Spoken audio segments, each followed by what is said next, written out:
Hashtag Ancient America. Hashtag Did you know? Smithsonian's Racial Brain Collection is in an investigative series, Thoughtful Face. Hashtag Things that make you question everything what my history teacher told me. For decades, the Smithsonian has had a collection of human brains.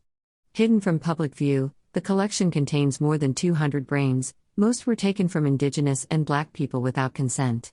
The Smithsonian collection of racial brains reveals the museum's quest to study and compare certain elements, such as cognitive abilities, based on race.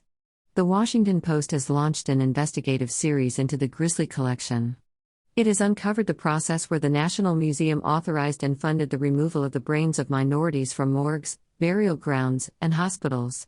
While most of the organs were taken in the 1940s, the Smithsonian acquired these body parts without the consent of the deceased families. The process exploited individuals of marginalized and/or indigenous backgrounds, taking advantage of this lack of agency and disenfranchisement for scientific pursuits.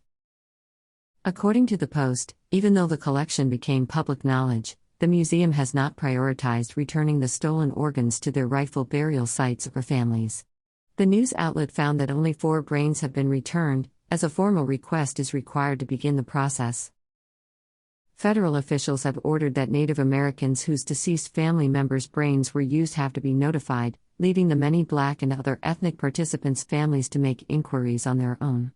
To address the looming controversy, Smithsonian Secretary Lonnie G. Bunch III, the first Black person to lead the institute, issued a statement apologizing on behalf of the museum for its conduct in the organ retrieval process. "I know that so much of this has been based on racist attitudes, that these brains were really people of color to demonstrate the superiority of white brains, so I understand that is just really unconscionable," expressed Bunch.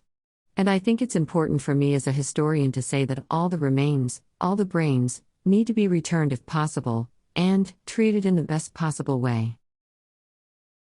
Related research content: Smithsonian's new ethical returns policy will have looted and unethically obtained artwork returned to rightful owners. Hashtag Smithsonian has some explaining to do. Hashtag Tulsa, Oklahoma matters. Hashtag Reparation Now.